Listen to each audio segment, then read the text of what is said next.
What's going on, ladies and gentlemen? My name is Blaze, and about over the last week or so, I've been working very hard on my Final Fantasy VII Remake review video, which should be out in the next couple of days or so. It's just taking a lot longer than I thought it would. So in the meantime, I thought it'd be a great idea to go through some of the reviews that other gaming publications have put out there. This is kind of inspired by this tweet right here that you're seeing on the screen. I'm not sure if you can see what we're looking at here, but I saw this tweet like multiple times throughout the last couple of weeks, and I saw that a lot of gaming publications are giving it a 10 out of 10 or a 5 out of 5. And I'm looking at this like, are we playing the same game? Because this game is not perfect, and I feel like I kind of need to go through and see what some of these publications are saying. So I've opened up some of the normal ones like IGN, GameSpot, Metacritic, and a few others to see what people are saying about Final Fantasy VII Remake, and we're going to go through these together and see if this game actually is a perfect 10. So looking at this image, though, I will say that this first one here is GameSpot. They gave it a 10 out of 10, and that is confirmed on the GameSpot website up here, which we'll look at in a second.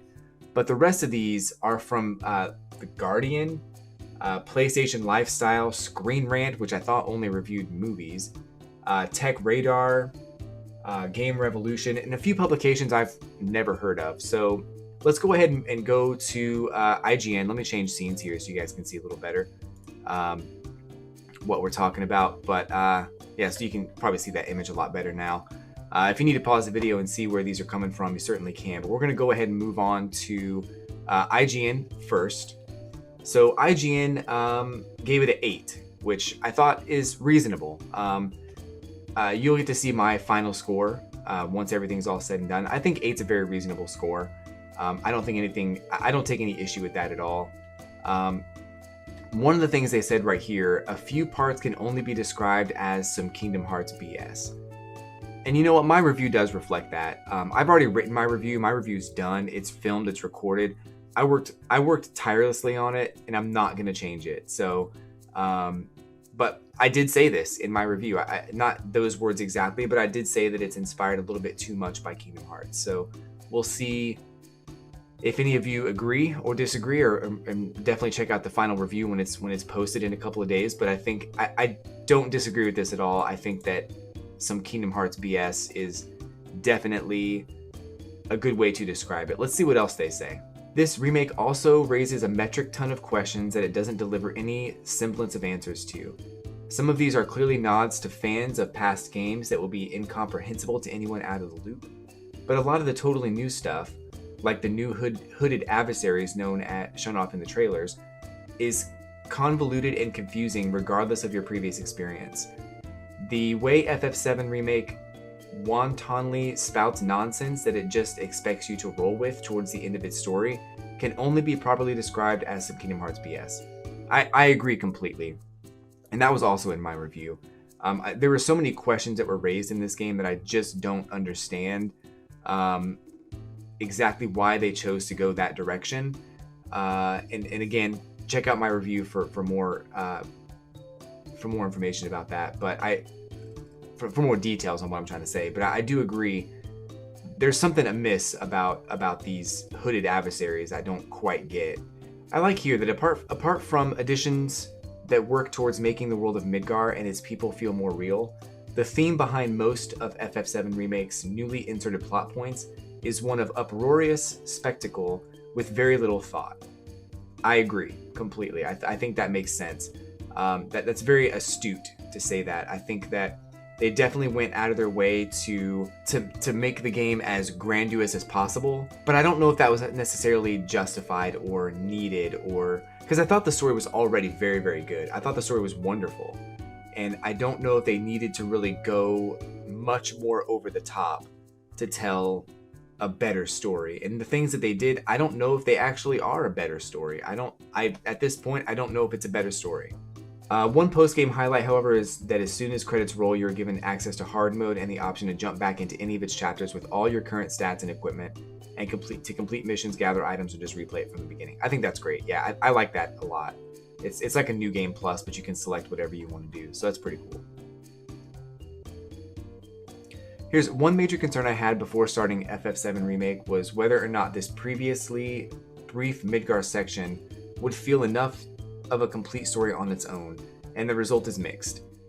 Square Enix has done a great job of making this feel like a bigger story, and showed Cloud's cold murk heart and awkward social demeanor soften over time given vital character development to a section of the original that didn't have much.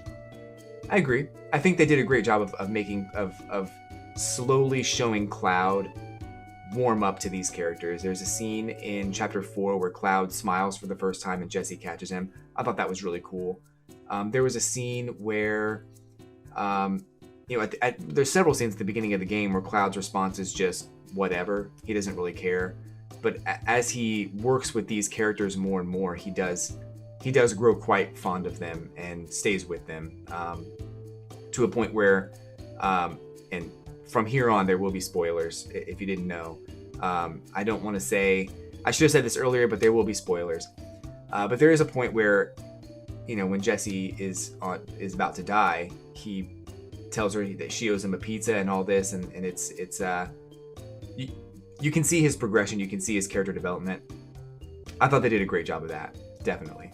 That said, it's impossible not to feel like this is anything but the setup for a bigger story we don't actually get to see yet, because it is, once again, become invested in Avalanche's fight against Shinra, but I was ultimately left wanting a more satisfying conclusion to this story, as well as a little anxious for how the next game might pick up from where this cliffhanger leaves off.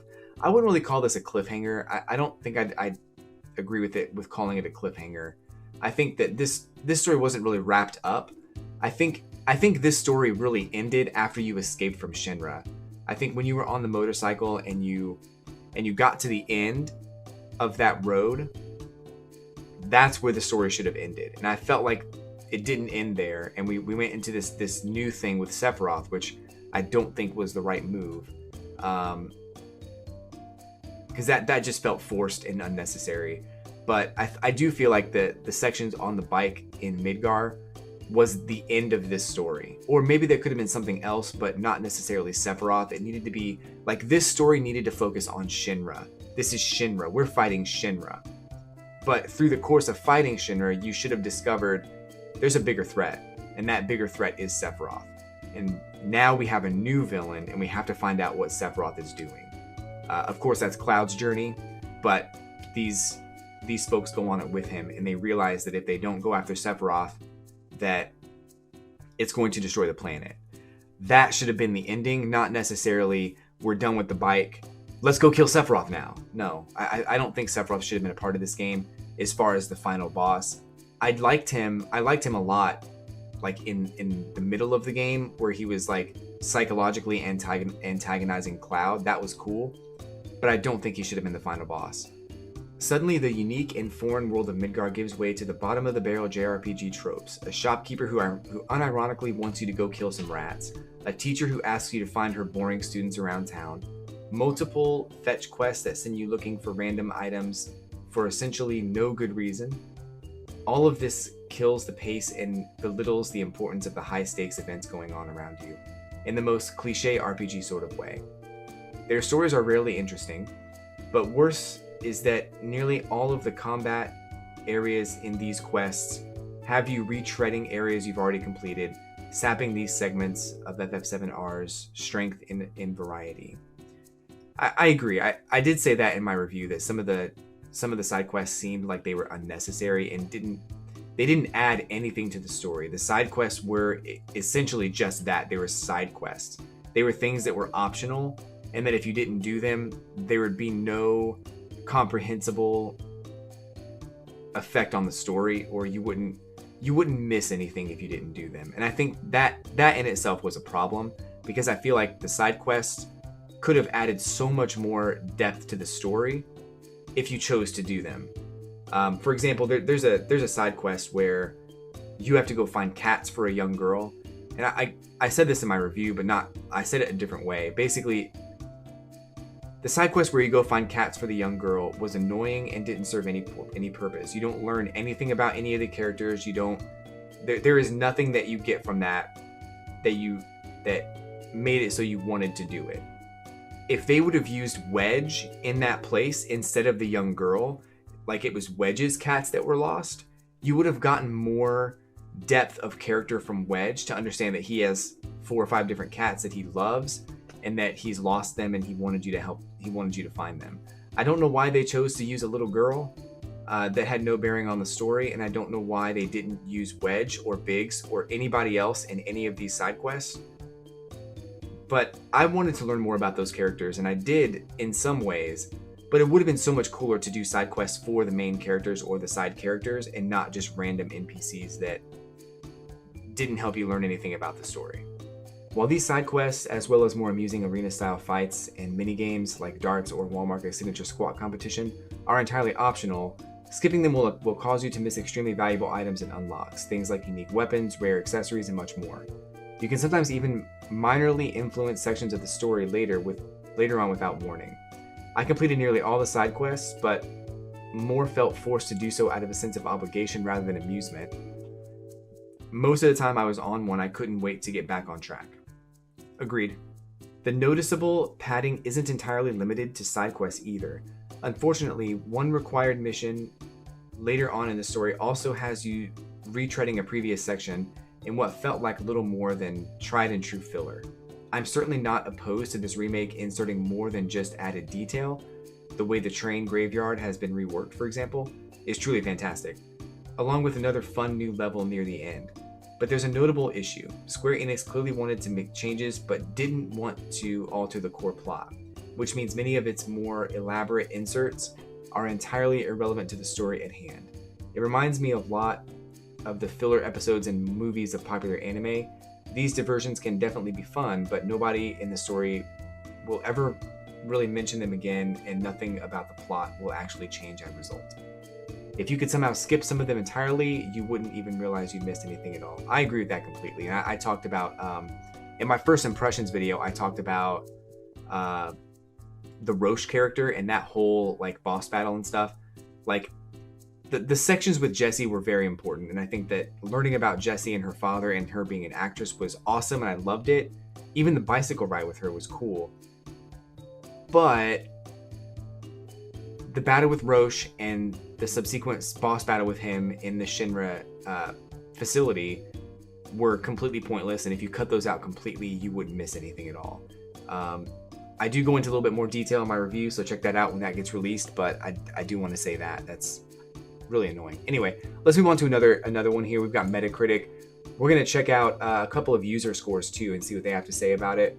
But the overall score from Metacritic is an 87, user score of 8.0. A lot of people give it a 10. This person gave it a 5. Let's see, being an original fan, I could look past the episodic release even though the first episode covers only 10% of the original. They did add depth to minor storylines that extend the playtime. The remake story followed pretty true until the final chapters of the game. The developers unfortunately pissed away a good deal of goodwill of their fans by forcing the main antagonist into the story way too soon. Yes, they did. Destroying the mystique of the antagonist and setting the road to completely altering the story that was what made this game stand the test of time. Unfortunately, I don't see the need to invest more time and money in a story drawn out as a cash grab, especially when the story was the one important element that should have remained the same. You know, I do agree with that. I do think that they did force Sephiroth into the game way too soon, and that's quite unfortunate. Like, there are some really, really great things about this game that make up for some of the questionable decisions that they made, but I think overall, I'm happy to play through it and see how they alter the story, but nothing is going to beat the original. And I think they kind of knew that. I think they knew that they would never beat the original, but that's why I think it was so important to make it as close to the original as they possibly could. And that's where I think they fell short. EGM. I didn't know EGM was still around. Final Fantasy VII Remake manages to balance the introduction of new concepts with faithfully recreations of the original game's most memorable aspects. But it also unnecessarily pads out the first installment in a longer story with way too much downtime between its most striking moments. I agree. I think that makes sense. I think there's a section where you actually are exploring. I think it's right before you blow up Mako Reactor 2, the second Mako Reactor, whether it's 2 or 5, I can't remember. But right before you blow up the second Mako Reactor, there's this moment where you're traveling underneath the plate, and there's all these elevators and switches and monsters that you have to fight, and it's it's really drawn out and takes so long. You're with Tifa and Barrett at this time, and it's just like I remember coming out of this room and seeing all these elevators and all in this whole like maze of an area, and I was like, oh my god, this is gonna be rough. This is gonna be hard. It's gonna take forever to get to the next chapter, and that's like right before you fall down and meet Aerith. So I thought, it's weird. Anyway, let's move on. So GameSpot says they gave it a 10, but here's the thing I take issue with when people give reviews a 10. You're saying this game is perfect. So here's the good, but then you also have a couple of bad things. Like, so the camera can occasionally act out. Great. That's not a 10. That's a 9.8, 9.7. A series of optional side quests introduced late that could potentially stifle momentum. Okay, that's not a 10. That's another couple of points off. You can't give something a 10, but then also say there are bad things about the game. So this review is fine, I guess. Let's maybe see if there's any information here that they go over. I just saw this. So in multiple chapters, Remake slows the pace down so that you can spend time in the slums, meet the people there, understand their daily plights, and get involved with the community. In these sections, the game feels closer to something like the Yakuza series, where you're developing an intimate understanding and relationship with a place and the people. This is done through optional side quests that are seemingly uninteresting, busy work. However, barring a handful that are introduced in late game and can potentially disrupt the momentum, they are worth pursuing. Each one provides some sort of valuable world building or an opportunity to understand another person a little more. So they took the idea that like the side quests will slow down the momentum, and they spun it by saying that you get to spend intimate time with characters that, you know, live in the city, that you actually get to understand the city a little bit more. I don't know if I agree with that. I mean, I think that it is cool that you get to know a little bit more about Sector 7 and a few other places, but I don't know if I would say that it's a good thing that these side quests are there, because it's a lot of fetch quests. The quests in general are what I think were an issue, and they don't mention that. So I don't know if they were influenced on this review to give it a higher score, but I definitely wouldn't say that doing these side quests is a good thing and helps you spend more time with Midgar or whatever. Let's move on to Games Radar here. They gave it a 4.5 out of 5, which is a reasonable score. I think that's definitely something I think is respectable. Let's see. And they talk about side quests here too. So most of the odd jobs involve doing rather menial tasks that aren't particularly too exciting. One, for example, has you heading out to clear out a pesky group of doom rats that have been bothering the local shopkeeper, while another sees you searching for a little girl's lost cats. While the latter is quite humorous, none of the side quests are ever too thrilling. In fact, that cat one really drove me nuts, because you actually you interact with the cats and they run away, only to come back to the young girl. So it's like, what did I even do? I didn't do anything. So, and that's beyond the point. But let's keep moving.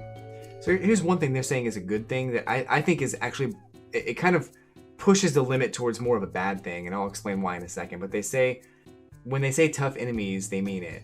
The boss battles in the remake present a real challenge. You'll have your work cut out trying to take down some of the big bad foes, and every single one will test your ability to adapt to its special moves and fighting habits, and press you to work out how you can best use each character's unique abilities to your advantage. Your tactical approach extends to the equipment you have in your arsenal too. As iconic as Cloud's Buster Sword is, every character is able to equip different weapons that each have unique abilities. Their proficiency, I can't say that freaking word. Their proficiency in that ability will develop the more you use that weapon, so it's useful to try it. Here's what I'm trying to say about the battle system. I thought it was a fine system. I thought there was nothing really wrong with the battle system, but I played through the game on normal difficulty, and I thought some of the boss battles were a touch too difficult for a normal play setting. The hard setting does make it a lot harder. The bosses do things that are they just hit you much harder, and you really have to figure out their tactics and what they're going to do. You really have to be ahead of the game and know what's going to happen before you get into the match. There were a couple of boss battles where I really felt like I needed to know what that boss was going to do before I went in there, and I didn't. So I had to go in the first time thinking I'm probably going to die, and then go in a second time knowing what to expect. So I don't think a normal play setting should offer that kind of a challenge. I think it should be fairly easy with maybe a couple of challenges, but it shouldn't be something where, like the Death House, where you were going to die, or I think the Mako 5 reactor, the boss you fight on the rafters with Tifa and Barrett before you meet up with Aerith, that was a tough one too, and I really had to try to figure out what this boss was going to do before I was able to defeat him. And I feel like that shouldn't be the case. It should be easy enough to learn while you're in the battle, and not something that you have to just keep trial and error, keep repeating yourself, because I felt like that was more frustrating than it was fun. Yeah, so it looks like Games Radar didn't really say anything bad about the game. They talk a lot of good, and their cons here say some lackluster side quests. So I think that's fair. That's fair to say. And they gave it a 4.5. So, you know, they didn't go into a lot of detail as far as the cons, but I think my review will cover a lot of the cons that I had about the problems that I had with the game. Moving on to Destructoid, they gave it a 9, which I think is also a respectable score. I could see how somebody could give it a 9. Some of the things that I took issue with, somebody might enjoy. So let's see what they had to say, if anything. I kind of agonized over rating Final Fantasy VII Remake. It's going to garner a lot of discussion from people who are both blown away by the new treatment and disappointed by it, and those feelings are not mutually exclusive. In the end, after thinking on it for some time and removing nostalgia from the equation entirely, I came to the conclusion that this world is full of powerful characters and a setting that's worth remembering, remake or not. That's fair to say.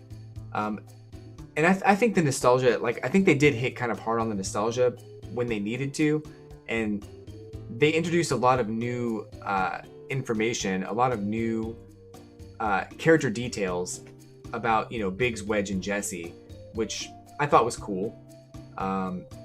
Things I was looking forward to learning anyway. There's just a lot of nostalgia in the game, and I don't think it's a bad thing at all. I think with this type of game, there needed to be a lot of nostalgia, and I will say they did a great job choosing voice actors for Cloud, Barrett, Tifa, and Aerith. I thought that was really great. Even Red 13 sounds exactly like I thought he would sound. When I was doing his voice, playing through the original, because I used to say all the lines in the voices I thought they had, Red 13 had the exact same voice that I heard when he spoke for the first time. So here they talk about the materia system, and they talk about how trying to figure out the best possible builds for each party member was a lot of fun. Decided early on that Cloud was responsible for fire and ice, while Barrett focused on tanking and damage drawing support materia, and a penchant for lightning to boot. Tifa was my thief, with her steel materia always equipped, and held up the rest of the elemental bargain with her air and ice magic. Every player is likely going to try something different that works for them. That's how effective the materia system is even decades later. I will agree that every person who plays this game is going to assign different roles to different characters, and that's going to make sense. You might decide that Barrett was going to be your air and ice person, but for me, I gave it to Aerith. I thought that she that was what I had available at the time, so that's what I gave her. And I think that everyone's going to have a different thing, and that's fine. I don't know if the materia system was as effective in this game as it was in the last game. I think it was great. It's a big part of the story in Final Fantasy VII in general, but I don't know if it was something that they built the battle system around so much as they built a battle system and then kind of put the materia in last minute. That's kind of how I felt about it, but I think the battle system had a lot of problems.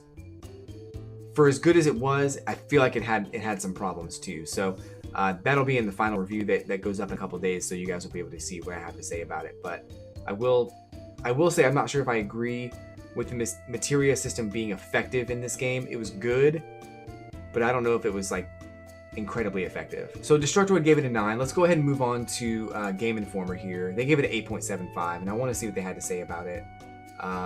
When battles are at their best, clever supporting mechanics encourage you to stray out of the comfort zone and explore new strategies. For example, each weapon has a special ability its wielder can use in combat, like the Blade Burst on Cloud's Mithril Saber. After activating the ability several times, the character learns how to use it without the weapon, which is an interesting way to build a repertoire of powerful techniques, while also experimenting with new gear. The materia system is as cool as ever, providing lots of flexibility to try out different playstyles and obtain powerful spells. Other challenges help you dive deeper into the combat, like staggering a certain number of enemies or defeating difficult foes in simulators. Side objectives provide worthwhile rewards, and they are good diversions when you need a break from the main story. I don't know if I ever need a break from the main story. I think the main story should be sprinkled in everything that you do, but that didn't happen. The battles that don't hit that sweet spot are aggravating since they feel unfair rather than challenging. One downside to the action-heavy combat is that a lot is happening at any given moment, so important information can get lost in the shuffle, like what spells enemies are casting or when off-screen foes are about to attack. The cheap hits rarely mean the difference between victory and defeat, because combat is generally forgiving, but a handful of important boss fights demand more than this system can accommodate. These encounters can devolve into a tedious mess of second-by-second micromanagement, since the bosses have too much health and your control over your allies' behavior is extremely limited when you aren't controlling them directly. Even your small selection of powerful and beautiful summoned beasts can't do much to turn the tide in situations like this. I don't mind failure when my strategy is flawed. I gladly restarted battles when I needed to optimize my setup to exploit weaknesses, but in these rare fights, Final Fantasy VII Remake loses sight of what makes its combat fun. I agree with that, with a lot of things that he said in there. I think that there's a lot going on in any given moment. I think that makes sense.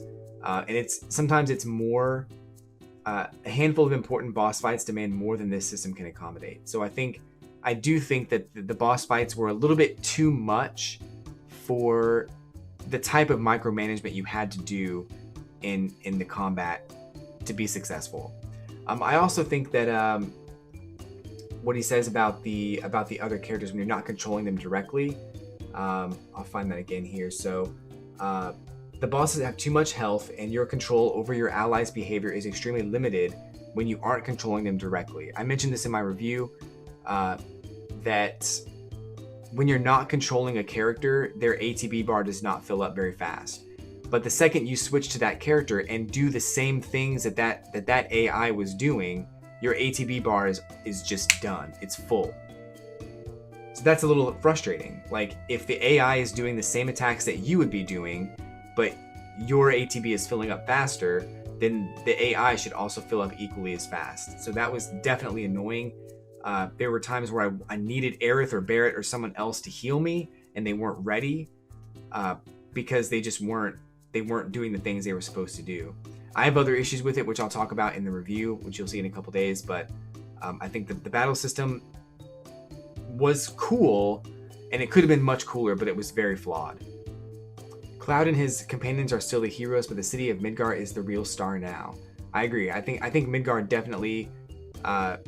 you learn more about Midgar through exploring side quests and through talking to other characters and being in Sector 7 for a little while longer than you normally would have been.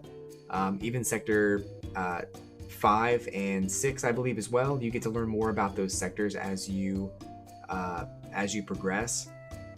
I don't know if that's a good thing or a bad thing. I know that it's cool to learn more about those places, but to this day I don't know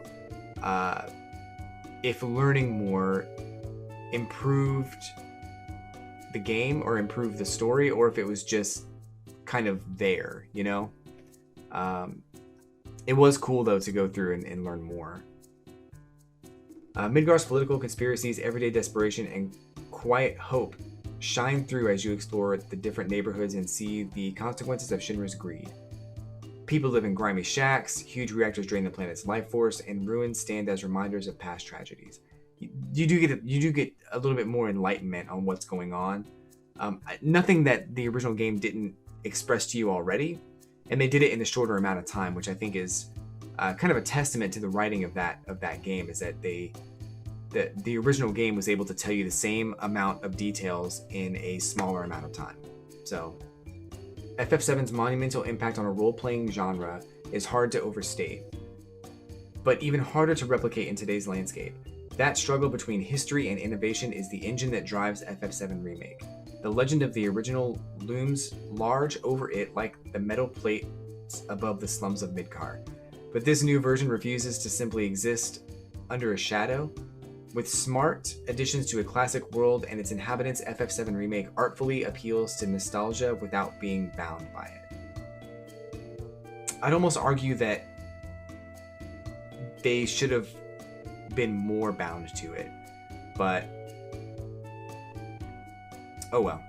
So those are the reviews. I wanted to go through that today because I wanted to kind of give some thoughts on what people were saying, and I thought when I saw this picture, I thought that these were all like reputable game like companies like IGN and GameSpot and Metacritic and all these other places, but it turns out they were just publications I'd not heard of, except for GameSpot. But I wanted to talk about the perfect scores because I don't think this game is perfect, and I'm sure you guys have your own issues with it. Let me know in the comments below what you thought about Final Fantasy VII and what issues you had with the game. I think that there's probably a lot to go around, so feel free to put that in the comments. And if you agree or disagree with anything said in these reviews or anything in my review will be out very soon, so definitely stay tuned for that. I'll be back with more Animal Crossing content, Final Fantasy, Nintendo, Splatoon, Fortnite, all kinds of stuff, whatever tickles my fancy very soon. So thanks for watching, thanks for subscribing, and I'll catch you guys on the flippity flip.